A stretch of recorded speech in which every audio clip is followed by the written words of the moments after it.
My name is Emma. My husband Lucas and I have been married for almost 2 years. We originally met through our work, and we started dating soon after we met each other. In our second year of dating, Lucas proposed to me. I said yes because I had longed to have a family, but also I was already 32 years old when he proposed. My friends and colleagues around me were gradually getting married, and I might have been feeling a little rushed. I loved Lucas, and I was sure if I married him, I would be able to build a happy family with him because he was always so kind and cheerful. However, about 6 months before we got married, my husband's father, the man who would have been my father-in-law, passed away. He had been suffering from a chronic illness, and I heard he wasn't in a very good condition. At that time, we had already started making plans for the wedding, and my husband and I were both surprised and upset. After discussing it with my husband and his family, we decided to go ahead with the wedding as planned. But I guess the shock of losing a family member was still too much for them. Lucas was busy with his work, but he kept coming back to his parents-in-law's house because my mother-in-law was very exhausted after her husband's death. Lucas was worried about her too. I had seen her a few times, but after losing her husband, she couldn't even eat. So my husband visited his parents' house every day to take care of her. I was also worried about my mother-in-law, so I sometimes went with my husband, but my mother-in-law was in a rough condition to talk to me. 1 month before the wedding, my husband made a proposal to me. If things continue as they are, my mom may go crazy. I'm thinking of moving in with her when we get married. So, what do you think, Emma? To be honest, I didn't know what to say. It's not that I don't like my mother-in-law. I know that my husband is worried about her so much. But it's a different story when you are asked to move in and live with in-laws. Let me think about it, okay? I told him that and asked him to give me a few days to think about it. I talked to my parents and thought a lot about what I should do. As a result, I came to the conclusion that living with my mother-in-law would be the best way for me to spend my days with my husband, whom I loved very much. To be honest, I'm not so sure I'm keen on the idea. But even if I start a new life with my husband, he will continue to worry about my mother-in-law. And if my husband has to go to his parents-in-law's house as often as he does now, even after marriage, I thought it would be better for us to live together to start with. My husband was very happy when I accepted to live with mother. Thank you so much. Mom will be very happy. His face lighted up, and it made me happy too. In fact, when I went to my parents-in-law's house before the wedding, my mother-in-law said to me, I am sorry, Emma. You have to live with me all of a sudden. But thank you. I'm glad you are going to be my son's wife. That's what she said to me. I knew that my mother-in-law was a sweet person. And because she raised my husband, I thought Lucas was, of course, a wonderful person. So I wasn't too worried at this time. I didn't know that my life with my mother-in-law was about to start like that. A few days after we went to my parents-in-law's house to say hello, we had a successful wedding ceremony. With the blessings of many people, we became husband and wife. The next day, we started preparing to move to my in-laws' house in earnest. I was also working, so I was busy every day. But after we moved in, My mother-in-law became cheerful day by day. She always prepared meals for us on weekdays because she knew we were both working. She also does the shopping for us on a regular basis. Mom gets so much better now. I guess it's hard to be depressed when you have someone to live with. My husband seemed very happy to say that. Seeing such a happy husband, I couldn't help but began to smile. One day, after about 2 years of such a smooth cohabiting and newlywed life, it was a sudden event. I happened to take a weekday off to use my paid vacation. I usually leave the housework to my mother-in-law, so I decided to do it all by myself that day. As I was preparing for lunch, she spoke to me from behind. "Oh, thank you, Emma. I'll help you with something too." "It's okay. I always leave it to you. Please, let me handle it today." "Oh, really? I'll be happy to then." While chatting with my mother-in-law, who was as friendly as ever, I prepared lunch. And when it was ready, I put it on the table and we sat down to eat. Then, my mother-in-law opened her mouth. "Listen, Emma, this may not be the best time to ask, but I wonder if you can have a baby yet." "Excuse me?" She suddenly asked me a question I never thought I'd be asked. The side dish I was holding on slipped out from between the fork. Seeing me like this, she continued, "Well, you've already been married for a year, and you still can't even have your first child?" That's what she said, and I was at a loss. "It's not that we don't want children, but I didn't happen to be pregnant yet." "Well, Mother, they say that children are a gift, and I'm letting my timing and Lucas's timing take care of itself." When I replied with a smile, my mother-in-law's face instantly turned grim. "Timing? What are you talking about? You have to have children while you are young.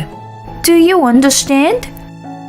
You don't want to give birth to your child when you are older, do you?" Saying that, she put down her fork and stared at me.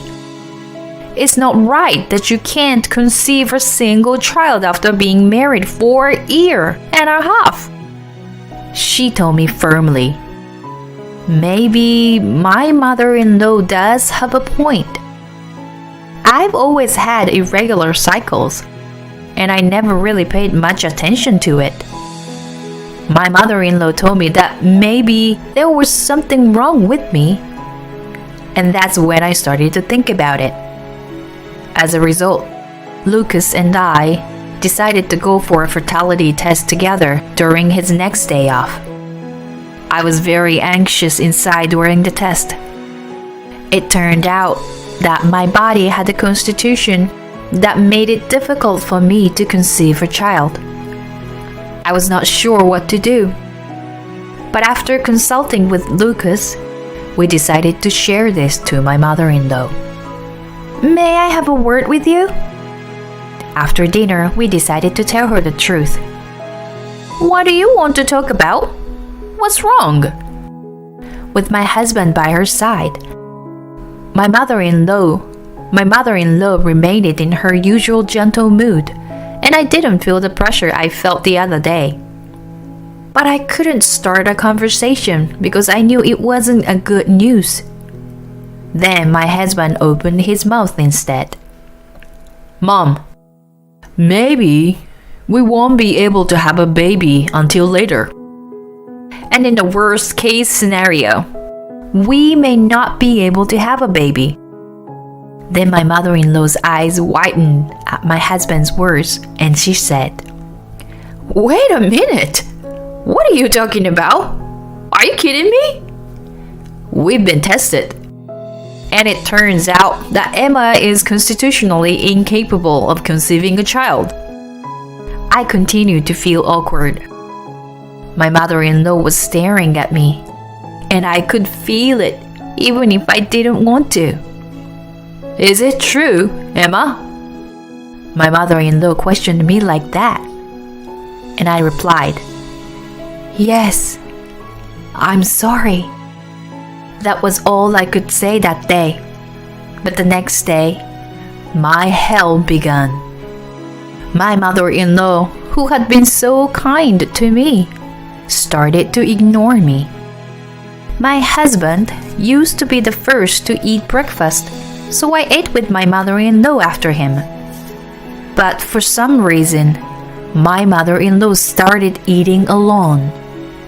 "Please don't eat my food without my permission. There is no portion for you."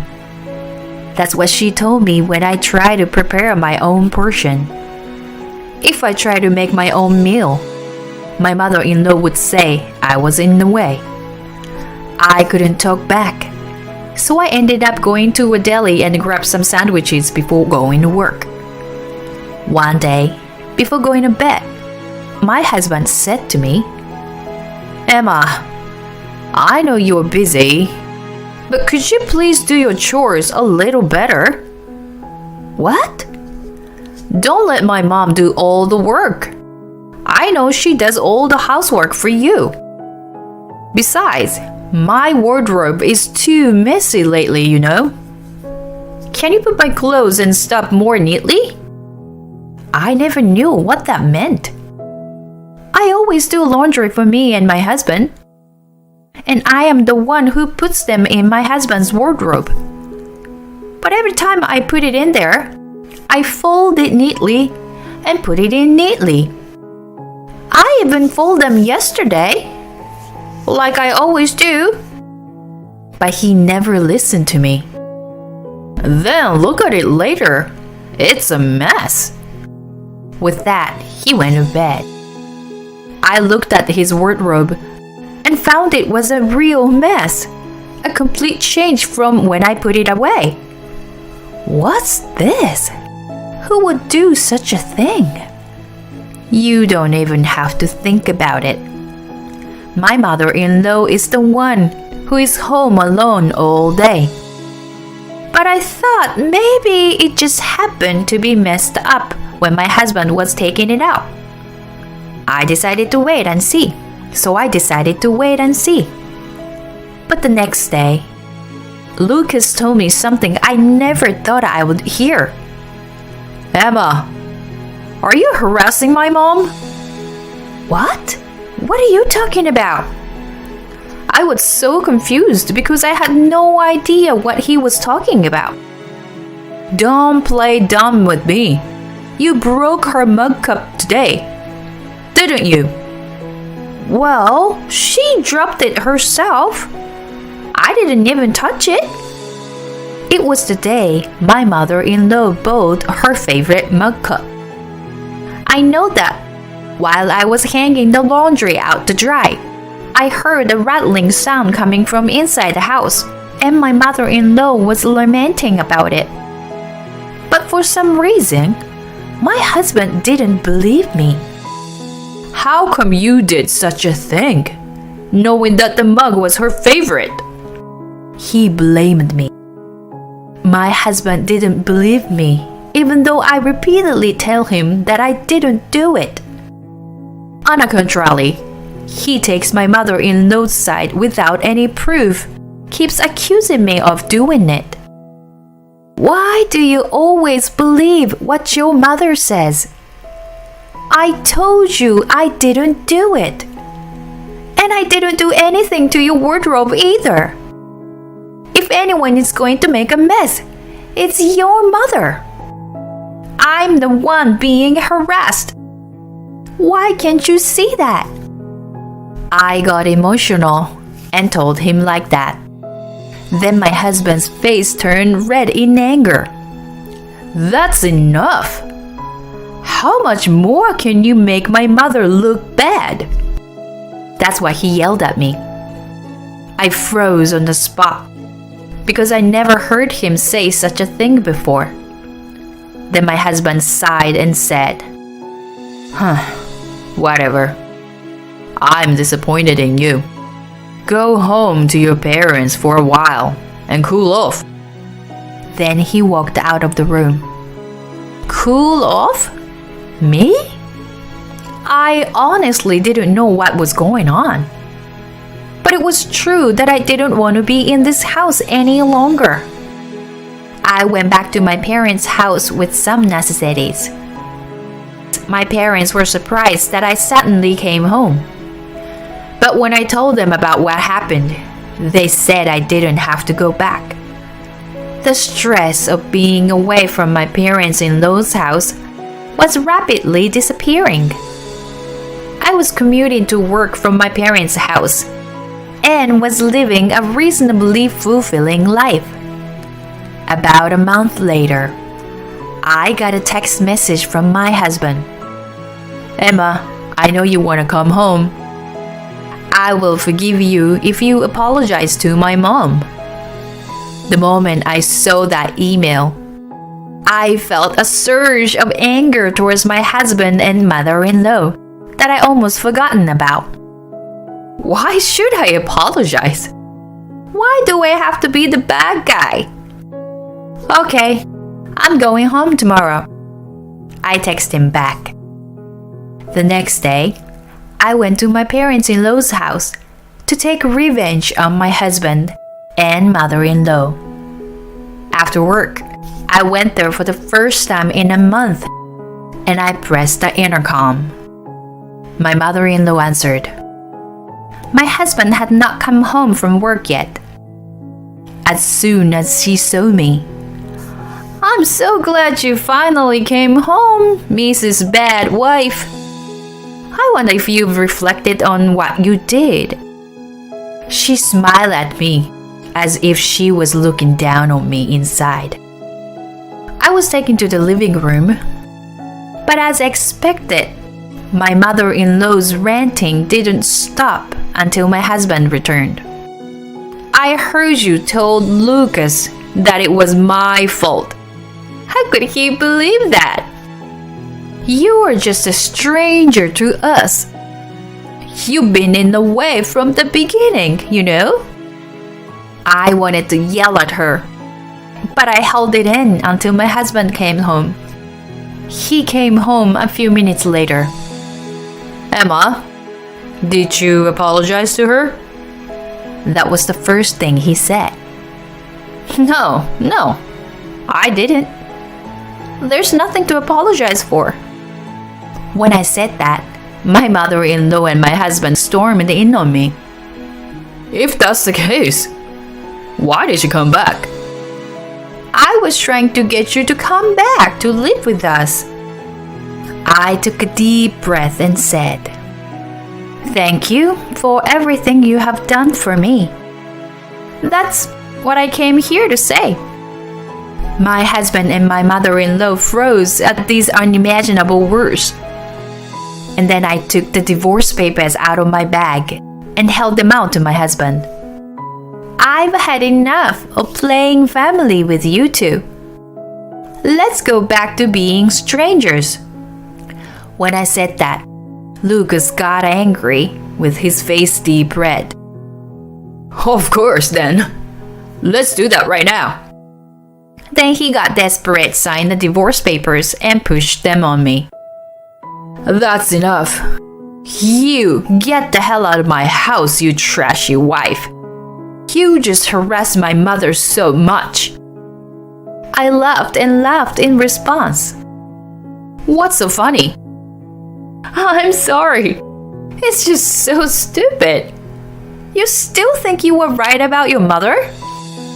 Lucas was upset when I said that and said, "What? Of course, she's right." And then I showed him a video. The screen was blacked out, but it was a recording of my mother-in-law's outburst at me. "What the?" My mother-in-law's face turned pale as she listened to it. "Hey, what the hell is this?" he asked to his mother, but I answered instead. "I have heard a lot of abusive words from your mother." So I've been making a video whenever I am alone with her, ever since I had the idea.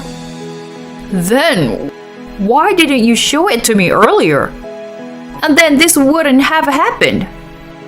I was so disappointed in Lucas, who again blamed me for his own mistake. How funny! If I hadn't shown it to you, you wouldn't even have believed me, right? We are husband and wife, and you didn't intervene or try to solve the problem. You only took your mother's side. When I said this to him, he fell silent and turned his head down. By the way, I didn't do the wardrobe thing either. If you think I'm lying, go to the police and ask for fingerprints or whatever they do. I'm sure your mother's fingerprints are all over the place. When I said that, he huffed and said, Mom, please say she is lying. He confirmed it to her with a pale face. As expected, my mother-in-law was intimidated by the word police. She didn't deny what she has done so far. So, I'm going to say goodbye now. Bye. As I was about to leave, my husband came up behind me and said, Wait, Emma, I'm sorry. Please forgive me. He began to string together lines that I've only seen in a comic book. But my feelings have not changed. Be good to your favorite mother. With that, I left my parents-in-law's house. After that, my husband contacted me a lot for a while, but I ignored him completely. I even hired a lawyer. I sued my ex-husband and my mother-in-law for alimony, claiming emotional distress, but it wouldn't make any difference. I was able to get them to pay me a reasonable amount of money. I don't know what my ex-husband and mother-in-law are doing now, and I am not interested in that. I now rent an apartment near my parents' house, and I am living a much more fulfilling life than before.